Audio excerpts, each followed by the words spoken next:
Yubi pamisingna, nami penushina humbada, lay-layduna, jagoy sabagum tawri. Guwahati Charles Bazardagi loduna, layriba prakritiki ningthiraba khudolni. Mahausagi ningthiraba maraksida, mahu puba linna loduna laybagum, stylist, Rosan, loduna layri. Numit tasilakbagi, mi amaga unaba fangadraba tanjani. Numitto, electricity laktabana, chingya adu pumamlami. Atiyada thokliba tha thawal michak natana, atopa mangalamada uge fanglamdi. MPS section amasung, security mga aduna, mangjit thana, stylist, Rostana layriba yum aduda chimlaklami. Security mga aduna, position laudna, yum adu ikoy sili. Yum adu ki ka amada Rostan, stylist, yungang amasung, san sathong duna party tawri.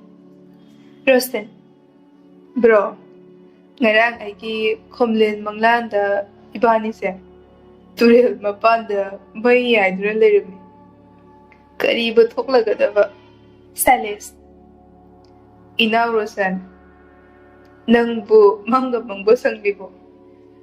Aku mang ni, kari matakhalul, nayamba nang gidamag, chigjaw gupdet rishidi. Yupek ama sadum ama chiklaga, hayrapani. Tanja aduda Bethel Police Station gi, o si Dilip Kumar gi timsu thunglari. Lambi sorok police personnel singna, magi position lauduna ready. MPS sana yumdugi dari da position lauraga security personnel amana yumdugi thong thilli. Stylist Rosan thong thinba adu taraduna maning thongda escape tawnaba khongli thunna chenthoragli. Aduga chinyagi then aduda kanna chelami. MPS section Halt! Asum tawna lauri. Stylist Rosan halt lauri badu tabagi mahuta Yubi horiba chingthag aduda chingkhatlami. MPS section Fire! Hanagi position lauduna layriba security forcing aduna makhoy tamna nungmay masing khangdana kaplami. Stylist mafayganda nungmay maru ama panduna ching mathaktagi ontaraklami. Aduga Rosandi nungmay golina masing khangdana panduna Chinyagi yubi makhong amada asiba hujak oina taduna layri. Othaduna tariba stylist security forcing aduna nungmayna namduna. Farami. O si Dilip Kumar amadi security personnel kharaga changduna chingmathak aduda kakatuna Rostan ki asiba hujang putharaklami. Stylist handcuff chinduna sokna gypsy mathaktak langkhatlami. Aduga Rosana, DI amada haptuna, Bethel Police Station da puraklami. Asok pa namaram oidana, stylist, Apollo Hospital Guwahati da puraklami. First aid, ningthi na pirabatung da Bethel Police Station da interrogation gidamak, stylist, interrogation cell da thamlami. Nimidangi pong mapantari. Guwahati News Channel amada. Manipurdagi stylist, Masagi chahi kuntrawan thoy. Amadi Rosan masagi chahi kunipan. Charlie Bazardagi kilometer mga chatlaga layriba. Chinya amada Manipur Police amadi Guwahati Police kusunaraga combined operation chithabada khuthoknabadagi. Rosan 9mm pistol ama managa tadun laybaga loinina siduna layri. Police na tijanbada kapthokraba 9mm pistol gi Tokning kharasu phangli, aduga criminal leader stylist mafaigada panduna sokli. Hausi stylist interrogation cell da Wahengbam tongnaba layri. Gita magi kada WhatsApp group malem se khoi gini haiba aduda Arambai News da paw tarambani. Spot mafam aduda MPS section stu uri. Arambai News da du muthatlaga MPS section da call tawri. Call adu Jackson paikhatlagtuna. Hello, Gita. Hello, da Jackson. Ay Arambai News da dana tawkibasingda. Leno uzari. Congratulations. Jackson. Thank you, Gita. Aina nafamda haikibaduni. Aina nangidabak criminalsing ado dandi pigani haina. Ngasidi aigi ithau pangthokpa ngamjari. Masigidamak taibung mapubu hana thagachari. Gita. Da. Ngasidi aigi thamoinungda fumduna thamlamba awaba maichakse. Dadana thangthabiri. Aigi base level da Silaspo ticket election da hochagi. Tajiksan. MPS section. Maduni. Maitai nupigi thona. Aina nangbu hana thagachari. Gita. Tajiksan na thagatpiba aigi tilaiwa phabani. Nadabu kari tawrike hozikpo. MPS section. Hojik chakchanaba Oshi Dilip Kumar na Betul Police Station da Silangi. Gita. Dada, adudi chasoknaba tawbiro. Chaba loiraga phone amuk tawbiro. Amuk kaudana. MPS section. Kaujade. Thawai binangi da famda soidina tawchiraki. Sure, Gita. Adudi thamlagi ka. Gita. Fagani pamu panushiba. Ningthireba ka amada dining table mathak amada mathel luko yaurba luklin Oshi Dilip Kumargi helper singna sem sari. Ningthireba leirang yekpa glass tani aduga transparent oireba isingjak. Dartington crystal wine half bottle amasung dining table aduda leiri.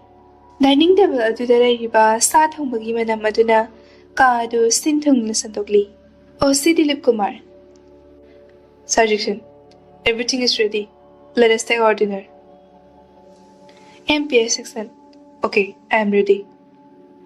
Asun na mayok na nathariba table adugi chair amada Oshi Dilip Kumar amasung MPS section nganthori. Oshi Dilip Kumar na Darlington Crystal Wine half bottle adu thugairaga leirang satpa glass ani aduda haizili. Oshi Dilip Kumar amadi MPS section na transparent oiba jug adudagi luraba ising hajili. Oshi Dilip Kumar. Cheers, Sergeant. MPS section. Cheers, Sir Dilip Kumar. Happy and nice party. Class adugi nakhai amamam thakchili. Aduga ningthiraba chicken gi fagal amamam chikli. Oshi Dilip Kumar. Sir, I am very happy today. Cause Sir fully helped to us. MPS section. Sir, I am also very happy today because I am chasing Roshan and Silas for a long time. But today, Silas arrested and Roshan was killed. Oshi Dilip Kumar. It is better to kill them because they are criminal persons. They are the evils of this society. Jackson Oshi Dilip Kumar. Cha isin charaba matung. Ngahak wari sanaraba matung. MPS section. Mangi bedroom da changduna potharami. Gita na haikiba phone taru haibadu ningsinglai. MPS section mangi mobile phone Gita da calling tauri. Gita su Jackson na phone taru pangai duna leirambani.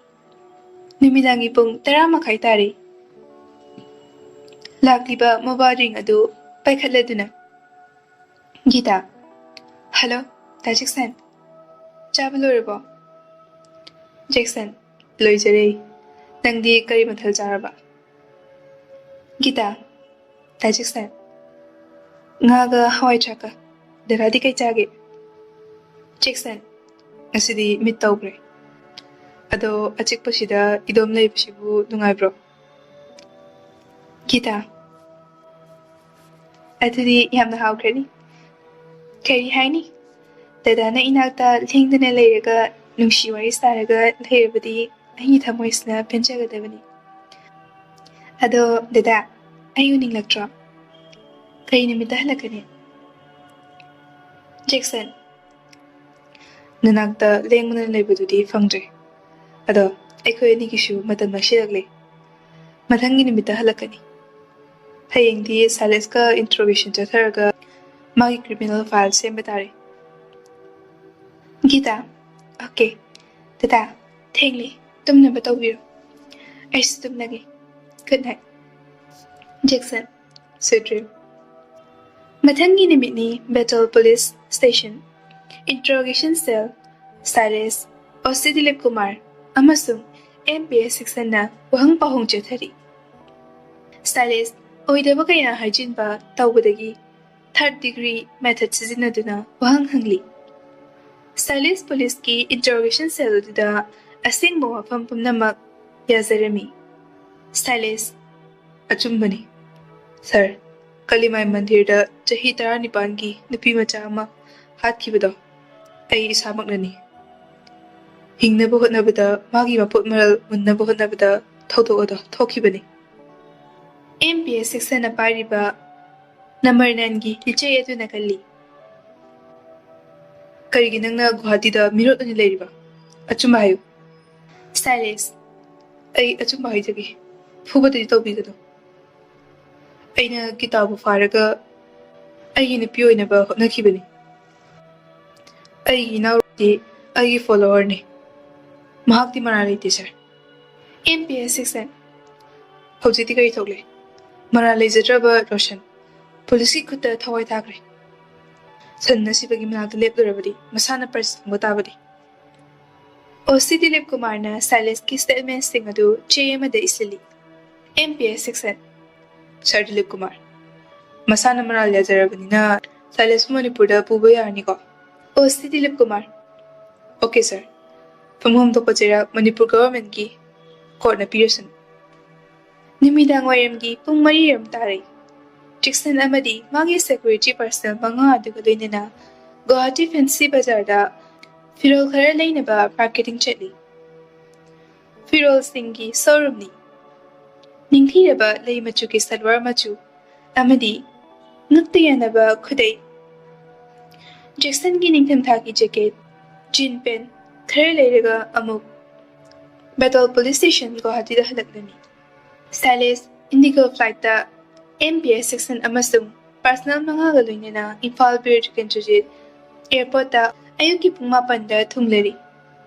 MPS section magi phone to da Imphal West Police Station second OC Ramesh da gari tharak na ba phone tawri. MPS section. Hello, Ramesh. Second OC Ramesh. Hello sir. MPS section. Hawjik ekoi Bir Transit Airport da thunglari. Ekoi bu lawnaba gari ani athubada tharak na ba tawru. Second OC Ramesh. Okay sir, thajarak lage. After 20 minutes, Gypsy ani Bir Transit Airport da thunglari. MPS section amadi security mga lunina Silas Gypsy gari aduda kakali. Driver na gari sanga da thorok tuna Imphal West Police Station da thunglari.